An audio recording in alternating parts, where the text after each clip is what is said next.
খোসাটা খোসা নয়, খোসাটার পিছনে রহস্য ছিল। যুক্তরাষ্ট্র বাংলাদেশের বন্ধু, ভারতের বন্ধু। ট্রাম্প প্রশাসনের বাংলাদেশ নীতির ক্ষেত্রে এটি প্রভাব যদি ফেলে সত্যি সত্যি, তাহলে কিন্তু আমাদের উদ্বেগের যথেষ্ট কারণ আছে। ভারতে বসে বাংলাদেশের বিরুদ্ধে বলছে, শুধুমাত্র প্রতিক্রিয়া ব্যক্ত করে যে না কিছু হয়নি, এটা ভুল তথ্য, এসে দেখে যাওয়া উচিত। আমার মনে আরও স্বচ্ছভাবে বলা উচিত যে কোথায় কি কি ঘটনা ঘটেছে। আশঙ্কার এবং বেশ আলোচনা সমালোচনার জন্ম দিয়েছে তুলসী গাবার্ড, যিনি যুক্তরাষ্ট্রের গোয়েন্দা প্রধান। ভারতে এসে তিনি বাংলাদেশে সংখ্যালঘু নির্যাতন নিয়ে কথা বলেছেন। যেভাবে বলেছেন সেটা অনেকে বলছেন যে মোদির পালে হাওয়া দিলেন তুলসী। আপনি কিভাবে দেখেন? না, এটি তো বাংলাদেশের জন্য, বাংলাদেশকে অনেকটাই কি বলবো যে বেকায়দায় ফেলার একটা চেষ্টা। বাংলাদেশের সম্পর্কে যুক্তরাষ্ট্রের কোনো অভিযোগ থাকলে, কোনো বক্তব্য থাকলে পররাষ্ট্র মন্ত্রণালয়ের মাধ্যমেই, কূটনৈতিক মাধ্যমেই কিন্তু সেটা করার কথা। আর সাধারণত আমরা কূটনীতিতে তৃতীয় পক্ষের নাম নেওয়া হয় না। ভারতে এসেছে মার্কিন গোয়েন্দা প্রধান, ভারতের সাথে ভারতের স্বার্থ সংশ্লিষ্ট কোনো বিষয় হলেও যে তাহলে কিন্তু বলার কথা। সাধারণত কূটনীতিতে এটা বলা হয় যে তৃতীয় পক্ষ বা ভারত ক্ষতিগ্রস্ত হয় কোনো পক্ষ দ্বারা, সেটি তারা মেনে নেবে না বা সে ব্যাপারে তাদের উদ্বেগ জানাতে পারে। সরাসরি বাংলাদেশের দুটো কথা বলছে। এক হচ্ছে প্রধানত এখানে সংখ্যালঘুরা নির্যাতনের শিকার হচ্ছে, আর দ্বিতীয় কথা বলেছে যে এখানে জঙ্গিবাদের, ইসলামী জঙ্গিবাদের উত্থান ঘটছে। প্রথমত বাংলাদেশ খুব ত্বরিত এটার জবাব দিয়েছে, প্রতিক্রিয়া ব্যক্ত করেছে এবং অস্বীকার করেছে। কিন্তু সেটা ভারতে অবস্থানকালে এই বার্তাটা এক ধরনের অস্বস্তি তৈরি করেছে কিন্তু। এবং যুক্তরাষ্ট্রের ট্রাম্প প্রশাসনের বাংলাদেশ নীতির ক্ষেত্রে এটি প্রভাব যদি ফেলে সত্যি সত্যি, তাহলে কিন্তু আমাদের উদ্বেগের যথেষ্ট কারণ আছে। এটি শুরু থেকেই তো যে মোদির একটা প্রভাব মার্কিন এই ট্রাম্প প্রশাসনে আছে। যদিও তিনি যখন ওয়াশিংটনে গেলেন সেই বৈঠক থেকে কিন্তু সেটা খুব স্পষ্ট হয়নি তখন। এবং এক ধরনের ট্রাম্প কিন্তু বাংলাদেশের যে গত বছর যে ছাত্র গণ অভ্যুত্থান বা এর পিছনে ডিপ স্টেট বা নেপথ্য শক্তির কথা পুরো সরাসরি অস্বীকার করেছেন।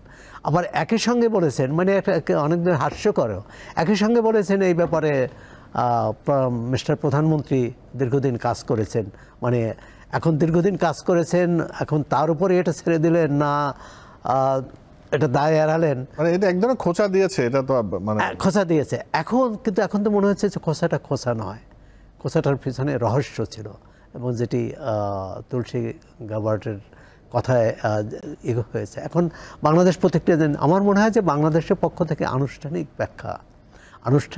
ব্যাখ্যা চাওয়া এবং নিজের পক্ষ থেকে ব্যাখ্যা যে কোথায় কোথায় প্রধান উপদেষ্টার পক্ষ থেকে যদিও বলা হয়েছে যে আপনারা আসুন দেখুন, হ্যাঁ, তা এটা তো আনুষ্ঠানিক ভাষা। কিন্তু আরেকটি হচ্ছে যে কূটনৈতিক সম্পর্কটা যে ভুল বোঝাবুঝি যদি থেকে থাকে বা তারা একটা অযাচিত মানে অন্যায় যদি অভিযোগও করে থাকে, সেটা কিভাবে খণ্ডন করা যায়, সেটা খণ্ডন করতে হবে। এখানে যে মৌলবাদী বা জঙ্গিবাদী শক্তির যে প্রতাপ নাই, তাদের যে শক্তি, মানে তারা যে যা চাইলেই সেটা করতে পারে না। আর এখানে যে সব ধর্মের, সব বর্ণের, সব জাতিগোষ্ঠীর মানুষের সমান অধিকার আছে।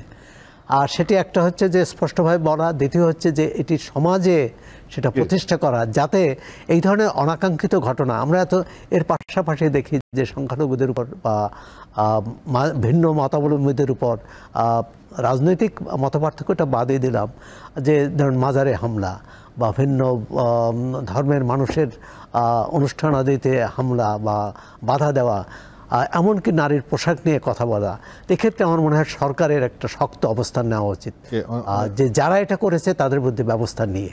জি স্যার, অনেক ধন্যবাদ। আলতাফ পারভেজ, যে বিষয়টা আপনার কাছে জানতে চাইবো, বিশেষ করে তুলসী গাবার্ডকে তো আমরা যেটা দেখেছি, ওনাকে যখনই নমিনেশনের প্রসঙ্গ আসছে তখনই কিন্তু অনেক সমালোচনা জন্ম দিয়েছে। আমরা এর আগে তো উনি এসেছিলেন, তো উনি কিন্তু মন্দিরে গিয়েছেন, উনি যখন এসেছেন তুলসীর মালা নিয়ে এসেছেন মোদির জন্য, মোদি তাকে গঙ্গা জল দিয়েছে। কিন্তু এই প্রসঙ্গগুলো আমি আপনাকে বলছি এই কারণে যে মোদির যে যে হিন্দুয়ানি চিন্তাভাবনা বা হিন্দুত্ববাদের যে চিন্তাভাবনা এবং তার যে বাংলাদেশকে দেখার যে দৃষ্টি, তুলসী গাওয়ার্ডের সেই দৃষ্টি একটা মানে সামঞ্জস্য দেখা যাচ্ছে। কিন্তু সে তো মার্কিন ইন্ডিয়ান প্রতিনিধি না, সে তো মার্কিন প্রশাসনের কর্মকর্তা না। কিন্তু এখানে আমরা যদি প্রশাসনিকভাবে দেখি এরকম মনে হতে পারে যে একজন যুক্তরাষ্ট্রের কর্মকর্তা ভারতে যে এটা বলছে, কিন্তু আদর্শের জায়গায় যদি আমরা দেখি, ট্রাম্প প্রশাসনের যে আদর্শ, তুলসীর যে আদর্শ, আরএসএস এর যে আদর্শ, এবং আমি আরও মিলাতে চাই ইউরোপ জুড়ে যে দক্ষিণপন্থী আদর্শের যে এখন নির্বাচনী জয় জয়কার, এবং মোদি প্রশাসনের সাথে ইসরায়েলের প্রশাসনের জয় জয়কার, এই আদর্শগুলো সারা পৃথিবীব্যাপী এখন দক্ষিণপন্থী আদর্শের একটা জয় জয়কার চলছে, এবং এদের অবস্থান কিন্তু একই জায়গায়। আদর্শিকভাবে এরা মানে একই ধরনের চিন্তা করে, এদের যেন চিন্তার প্রকাশটা একই ধরনের। এটা হলো একটা দিক। মানে যে তুলসী এসে যে সৌরভ ভাই যেটা বললেন যে এটা ঠিক হয়নি, উনি ভারতে বসে বাংলাদেশের বিরুদ্ধে বলছেন, একজন প্রশাসনিক গুরুত্বপূর্ণ ব্যক্তি হিসেবে উনি এটা বলতে পারেন না। কিন্তু আমি বলবো ওই একই আদর্শের আসলে প্রদর্শনী এটা। আরএসএস এভাবেই দেখে বাংলাদেশকে।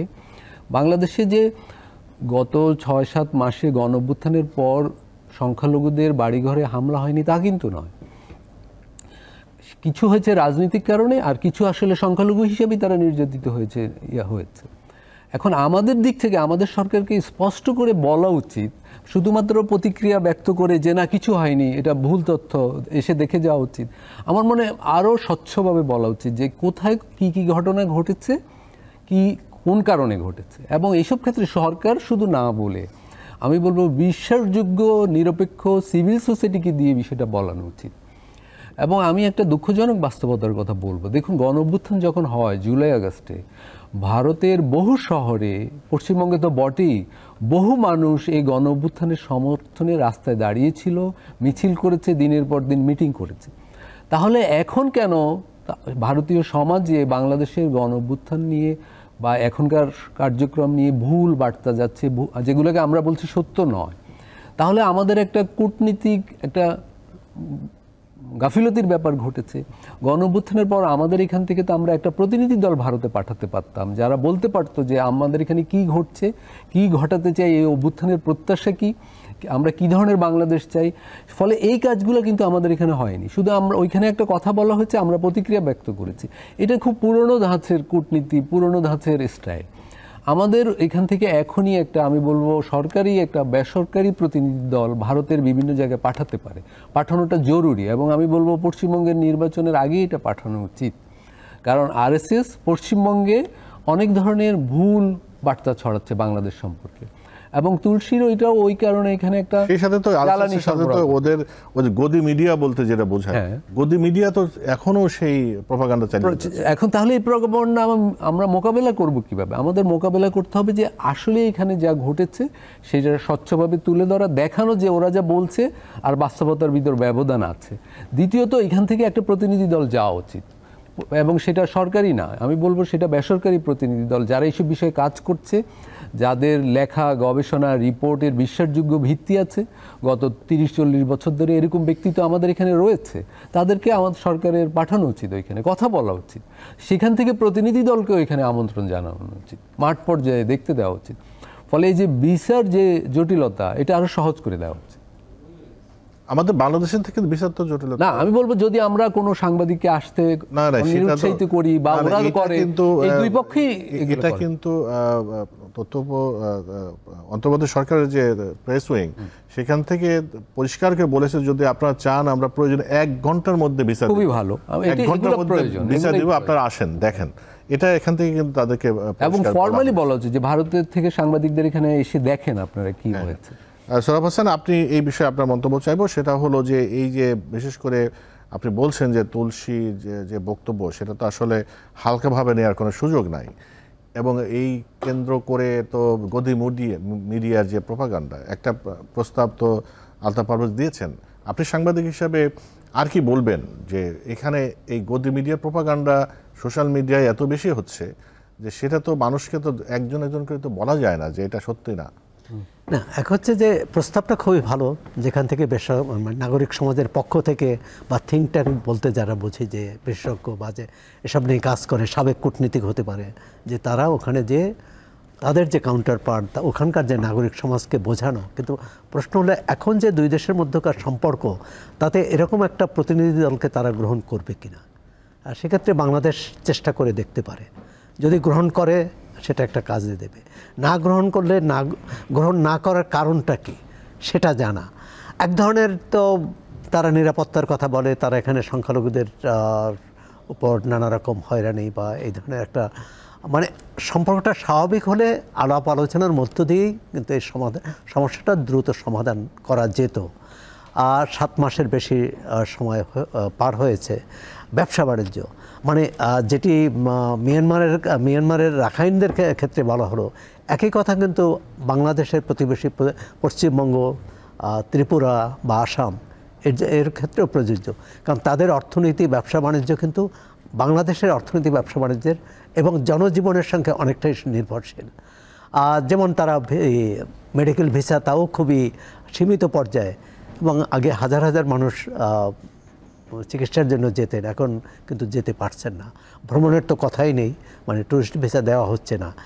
এখন এটি কূটনৈতিক পর্যায়ে কীভাবে করতে পারবে, সেখানে একমাত্র প্রধান উপদেষ্টা ভরসা, তার যে আন্তর্জাতিক ভাবমূর্তি আছে, সেই শুভেচ্ছা বা তার সদিচ্ছাটা ব্যবহার করে ভারতের সাথে, এবং তিনি নানা সময়ই বলছেন যে ভারতের সাথে আমাদের কোনো দ্বন্দ্ব নেই বা আমরা সুসম্পর্ক চাই। কারণ দুই প্রতিবেশী দেশ, এক হচ্ছে দুই প্রতিবেশী দেশ, এবং মোহাম্মদ ইউনূস অনেক আগে এটি সম্ভবত গণফোরামের যাত্রা শুরু হয়, সেই বক্তৃতায় তিনি বলেছিলেন যে আমাদের দুই বৃহৎ প্রতিবেশীর যে অর্থাৎ দুই বৃহৎ অর্থনীতি থেকে বাংলাদেশ লাভবান হতে পারে, ভারত এবং চীন। চীনের সাথে বাংলাদেশ সম্পর্ক ভালো হচ্ছে আশা করি প্রধান উপদেষ্টা যাওয়ার ক্ষেত্রে। এখন প্রধান উপদেষ্টার যদি কোনো সফরের নাগরিক সমাজের সফরের আগে আমি মনে করি এটা যদি সম্ভব হয়, এবং প্রধান উপদেষ্টা তো করেছেন, আগ্রহ প্রকাশ করেছেন, সেটা ভারত মেনে নেবে কিনা, মানে আগ্রহ দেখাবে কিনা, এটি অথবা তৃতীয় কোনো দেশ এখানে ভূমিকা রাখতে পারে কিনা। একটা দেশই পারত, কিন্তু তার এই তুলসী গাবার্ডের পরে এটা মনে হচ্ছে বোধহয় তারা করবে কিনা। যে যুক্তরাষ্ট্রের ক্ষেত্রে, যুক্তরাষ্ট্র বাংলাদেশের বন্ধু, ভারতের বন্ধু, ইউরোপীয় দেশ, কোনো প্রভাবশালী দেশ কিন্তু এক্ষেত্রে ভূমিকা রাখতে পারে। এমনকি মধ্যপ্রাচ্যের দেশও, মধ্যপ্রাচ্যের অনেক দেশের সাথে সৌদি আরব সহ ভারতের সম্পর্ক খুব ভালো। আর যে বিষয়টা বলছিলাম যে মিয়ানমারের ক্ষেত্রে সৌদি আরব একটা ভূমিকা রাখতে পারে, কারণ সেখানেও সৌদি আরবে কিন্তু বেশ উল্লেখযোগ্য সংখ্যক রোহিঙ্গা আছে। ওয়ালটন আবারও মিলিনিয়ার অফারে ওয়ালটন ফ্রিজ কিনে আপনিও হয়ে যেতে পারেন মিলিয়নিয়ার।